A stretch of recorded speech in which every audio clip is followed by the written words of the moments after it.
साल की चौथी और टी20 की दूसरी सीरीज के लिए भारतीय टीम पहुंच चुकी है अहमदाबाद, जहां पर भारतीय टीम न्यूजीलैंड के खिलाफ सीरीज का आखिरी मुकाबला खेलती नजर आएगी। इस मुकाबले पर सबकी निगाहें टिकी होंगी और खास तौर से अगर हम बात करें भारतीय टीम के बल्लेबाज मोटेरा की पिच पर किस तरह से बल्लेबाजी करते हैं, ये हर कोई देख रहा होगा। और साथ ही सबसे इंपॉर्टेंट फैक्टर कि क्या न्यूजीलैंड एक लंबे अरसे के बाद भारतीय टीम के खिलाफ कोई मुकाबला जीत पाएगी, इस पर भी बातचीत करेंगे। भारतीय टीम क्या कुछ प्लेइंग 11 में बदलाव करेगी और न्यूजीलैंड की टीम के बाएं हाथ के जो बल्लेबाज हैं वो क्या कुछ रणनीति लेकर आते हैं अहमदाबाद के स्टेडियम पर, इस पर भी सबकी निगाहें टिकी होंगी। नमस्कार, इंडिया न्यूज के स्पोर्ट्स पेज पे आपका स्वागत है। मैं हूं राजीव मिश्रा और आप देख रहे हैं अपना पसंदीदा शो रन युद्ध। आज प्रीव्यू शो में बात करेंगे इंडिया न्यूजीलैंड के तीसरे टी20 मुकाबले की। और इस मुकाबले से ठीक पहले बातचीत करने के लिए हमारे क्रिकेट एक्सपर्ट्स का पैनल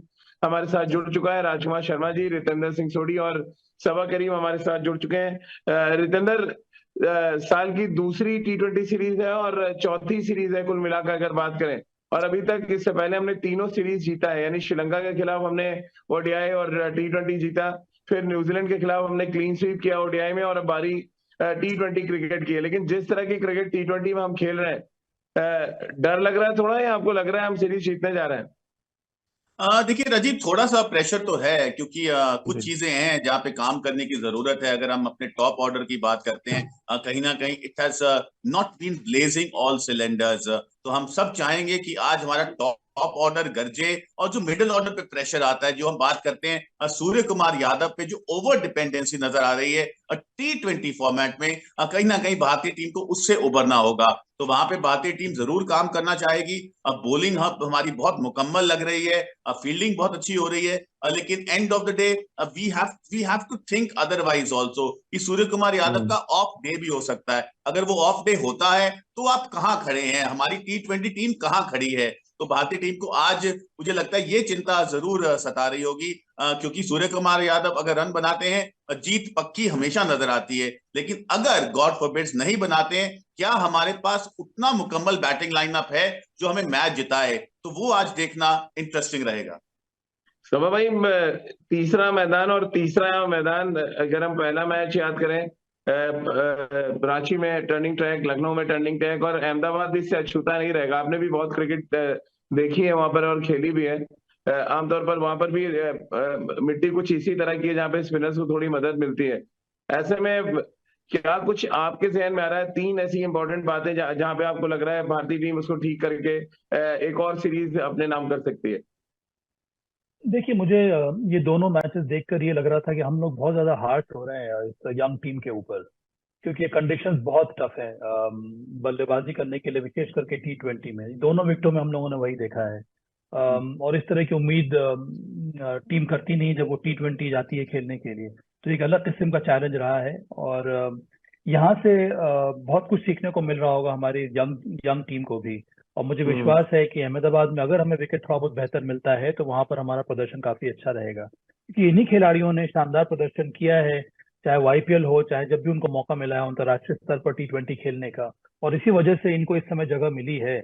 तो मुझे लगता है कि थोड़ा बहुत और अगर विश्वास के साथ हमारी टीम मैदान में उतरेगी, विश्वास के साथ हमारे टॉप ऑर्डर खेलेंगे, क्योंकि यहाँ से हम लोगों का कहना बड़ा आसान रहता है कि वो माइंडसेट में क्लैरिटी होनी चाहिए, माइंडसेट में इंटेंट होना चाहिए।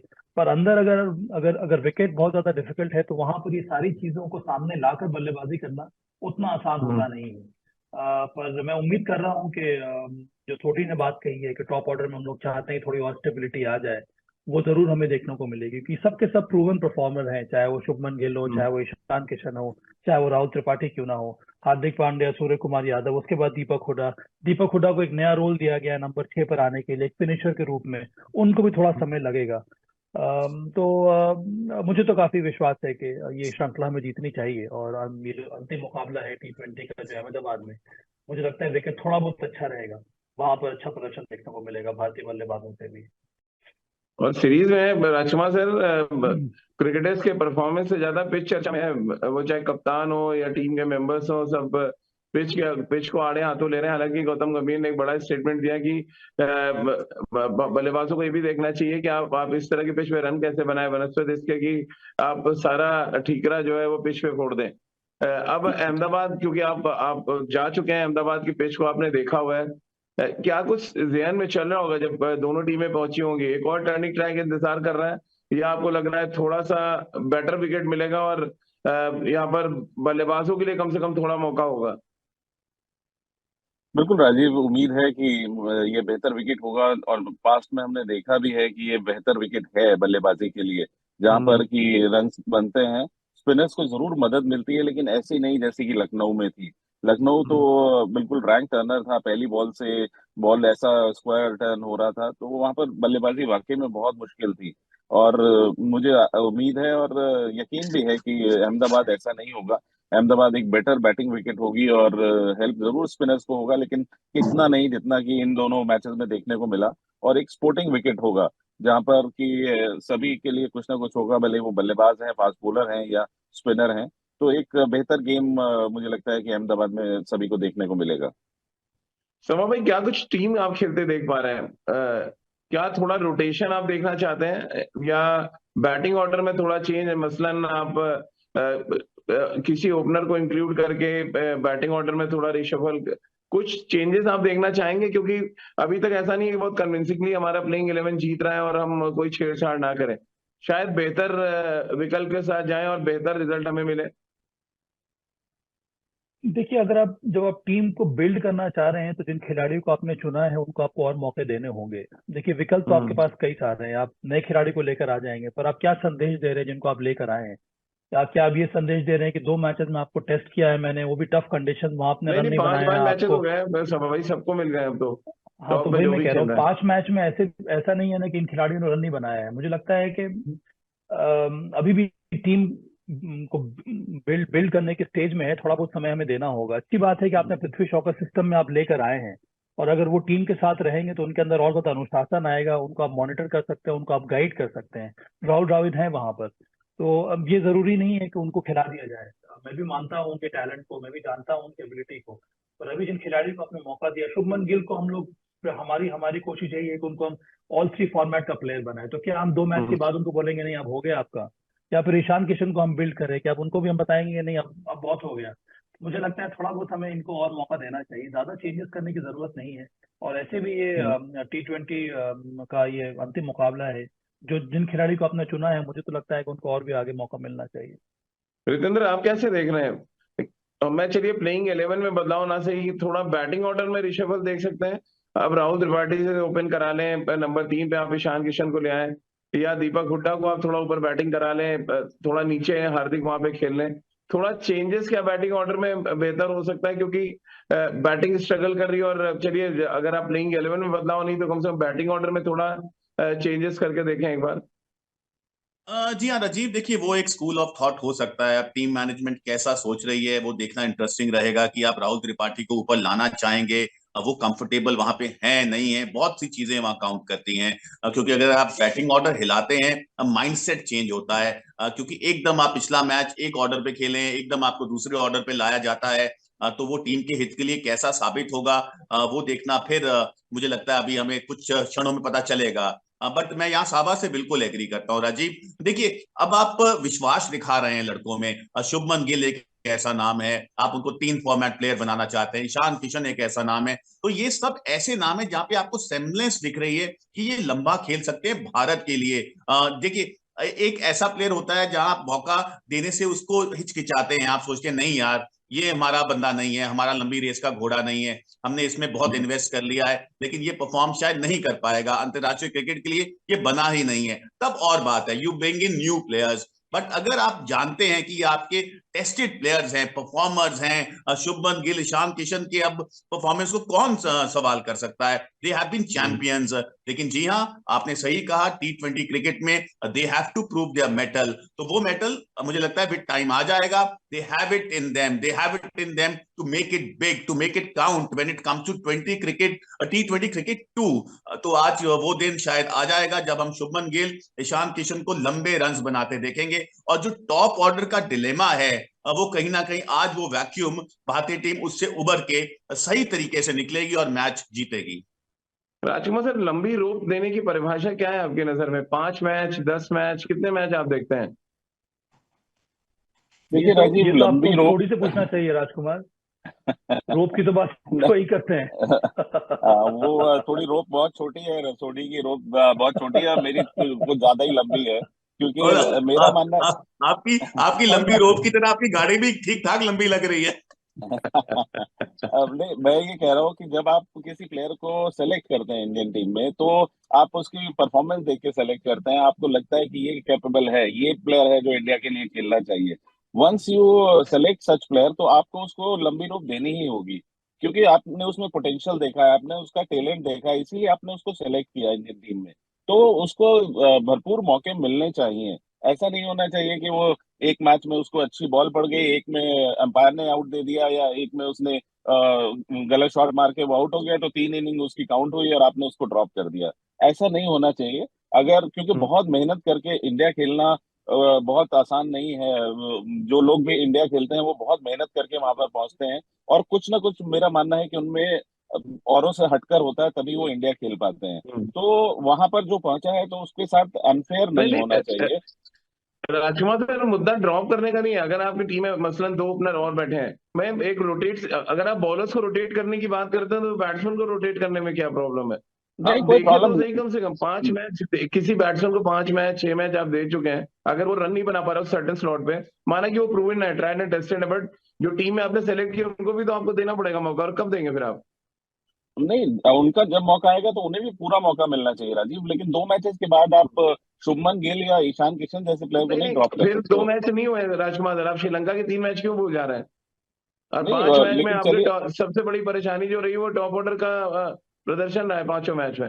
किसी आपको पता है पिछले 5 मैच में हाईएस्ट जो पार्टनरशिप हुई पहले विकेट की, वो 30 रन की रही है बस।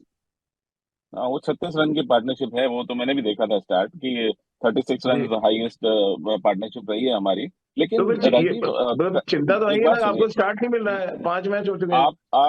आप वो कंडीशन देखिए, आपने पिछले दोनों मैचेस में कितनी डिफिकल्ट थी बैटिंग के लिए। कोई भी बल्लेबाज, हम्म। आप बताइए कि वहां पर ढंग से नहीं खेल पा रहा था। पूरे मैच में एक भी छक्का नहीं लगा। कवर ड्राइव आपने कितने देखे उस मैच में, या सामने लॉन्ग ऑन लॉन्ग ऑफ पर कितने शॉट्स देखे। तो दे वर ट्राइंग कंडीशंस, और उसमें we have to give it to the youngsters कि वो वहां पे सरवाइव कर रहे हैं, या they are trying their best, they are trying survive hard, कहाँ कर रहे हैं एंड राजकुमार सर? 100 रन बनाने में 4 विकेट गए, तो सूर्य कुमार यादव गए। आउट होते तो आपने खुद कहा कि मैच हार जाते। तो सर्वाइव भी नहीं हाँ, हो रहा है और ना ही रन बन रहा है। नहीं, तो डिफिकल्ट कंडीशंस हैं, इसलिए मेरा मानना है कि उन्हें और थोड़ा मौका दिया जाना चाहिए। और जो प्लेयर्स बाहर बैठे हैं, भले वो पृथ्वी शॉ हैं, एक शानदार प्लेयर हैं, कोई डाउट ही नहीं है उनकी एबिलिटी पे।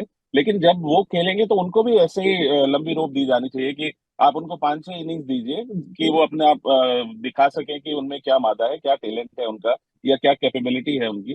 तो मेरा मानना है बहुत जल्दी से चेंजेस नहीं होने चाहिए। और राहुल द्रविड़, क्योंकि वहाँ एक शानदार कोच है और इतने एक्सपीरियंस प्लेयर हैं, वो मुझे नहीं लगता ऐसा होने भी देंगे।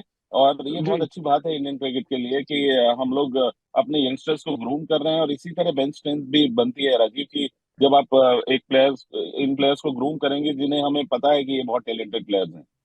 देखिए रितेंद्र, मुझे नहीं लग रहा रोटेशन में कोई हर्ज है। अभी अभी टेस्ट सीरीज खेलना, उसमें शुभमन गिल भी है, उसमें ईशान किशन भी है। अभी इन खिलाड़ियों, अब ओडीआई क्रिकेट खेल के भी आ रहे हैं वो इससे पहले। क्या आपको हर्ज क्या लग रहा है? अगर रोटेशन की हम बात करें, हम तो ड्रॉप करने की बात कर नहीं रहे। इन प्लेयर्स को बताया जा सकता है कि आपको टेस्ट मैचेस खेलने हैं आगे। आप अगर सीनियर खिलाड़ियों को रेस्ट दे सकते हो, और इन तमाम जो कंटिन्यू क्रिकेट खेल रहे हैं आप उनको, जो परफॉर्म नहीं कर पा रहे T20 में, एक ब्रेक तो बनता है। देखिए राजीव, मुझे लगता है शायद मैं यहाँ राजकुमार जी के साथ बिल्कुल जाना चाहूंगा। कभी कभी ये इतनी अच्छी बात कर देते हैं ना, जब गाड़ी में होते हैं तब तो ये बहुत ज्यादा अच्छी बात करते हैं। आपकी और गाड़ी तो अभी नहीं है इन्होंने कहीं? नहीं, देखिए उन्होंने बहुत अभी सही बात की। ये जो लास्ट 2 मैच राजीव घटे हैं, देवर इन अ वेरी ट्राइंग कंडीशंस, तो आप फिर उनको आपने देखिए 2 मैच काउंट। में मैं 5 मैच ही बात कर रहा हूँ रितेंद्र, आप 2 मैच ही बात कर रहे हैं। नहीं, पांच पांच को आप 3 कर दीजिए छोटी ना, ना क्योंकि बात 2 मैच सुनता तो नहीं, यही आपको प्रॉब्लम है डिस्काउंट। उसके साथ। नहीं सावा भाई, आप वो जैसे ना शेर नहीं बैठा था झपट्टे के लिए, क्योंकि मौका मिल जाए तो राजकुमार जी, सावा जी झपट्टा मारते हैं मेरे पे।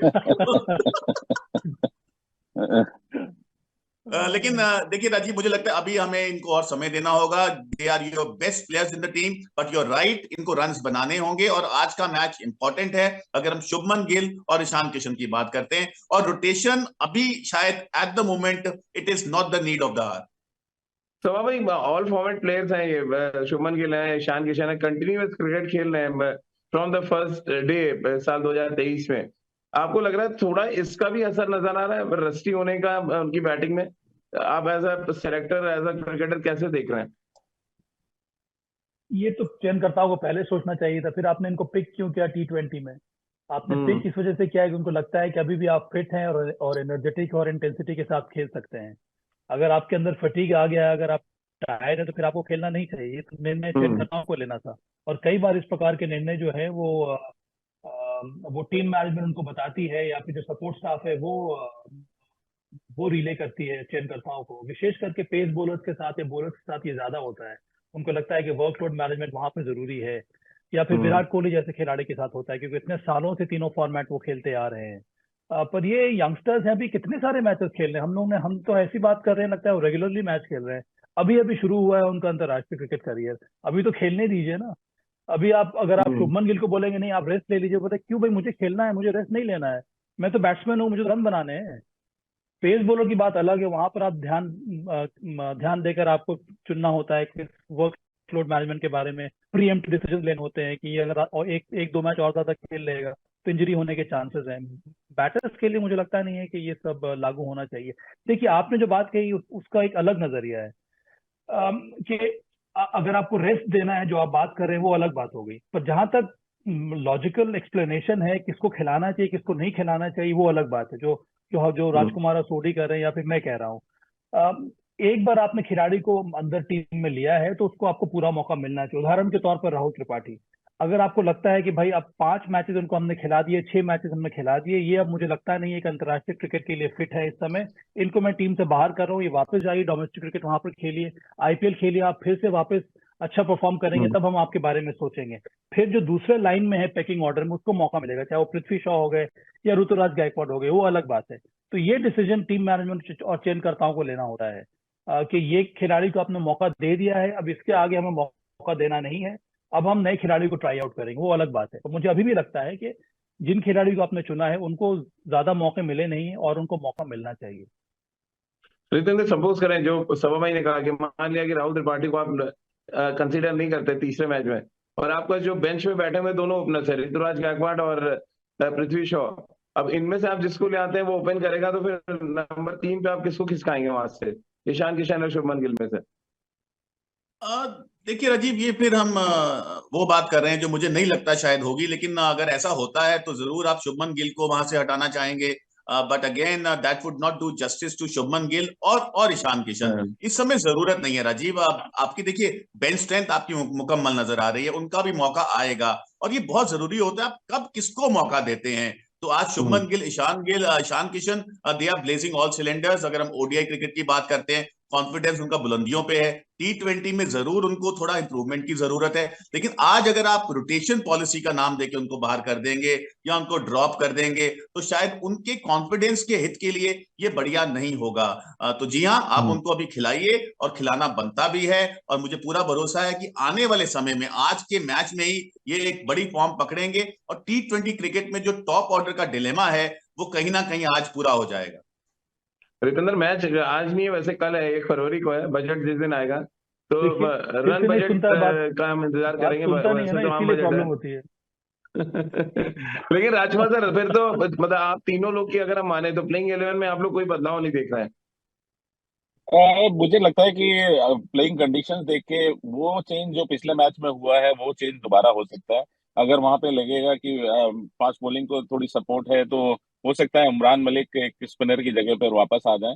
वरना मुझे बहुत ज्यादा चेंजेस की ना तो दरकार नजर आ रही है, ना मुझे लगता है कि होगा भी। क्योंकि एक भारत के पास पूरी तरह से पैक्ड एक बैलेंस टीम है, और मुझे नहीं लगता कि बहुत ज्यादा छेड़छाड़ करने की जरूरत है। बस डिपेंडिंग ऑन द विकेट, अगर वहां पे लगता है कि एक फास्ट बॉलर और बढ़ाना है, तो वहां पर आप फास्ट बॉलर ले आइए, एक स्पिनर कम कीजिए। क्योंकि ऑलरेडी भारत के पास 4 स्पिनर खेल रहे हैं। अगर दीपक हुडा को भी हम साथ में जोड़ें तो वहां पर हम hmm. We can do it with 3 spinner और एक फास्ट बॉलर बढ़ा सकते हैं। लेकिन वो टोटली डिपेंड करेगा विकेट कैसा है। तो भाई, आप कैसे देख रहे हैं, आप सेम प्लेइंग 11 और या आपको लग रहा है जैसा राजकुमार सर सजेस्ट कर रहे हैं?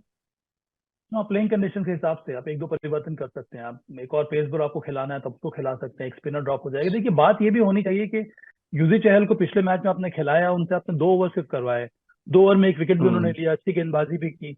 और दूसरी तरफ से आपके पास 6 बॉलिंग ऑप्शन के रूप में दीपक हुडा है, उनसे आपने 4 ओवर डलवा लिए।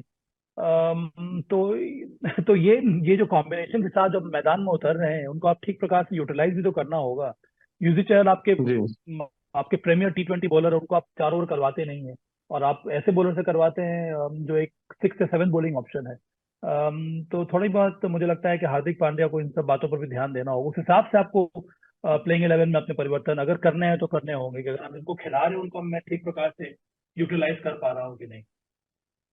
रितेंद्र, भारतीय टीम ने जिस तरह से कंटेन किया, खासतौर से लेफ्ट हैंडर्स के खिलाफ, जो ओडीआई सीरीज में हमने देखा कंटेन करने का काम, उनको आउट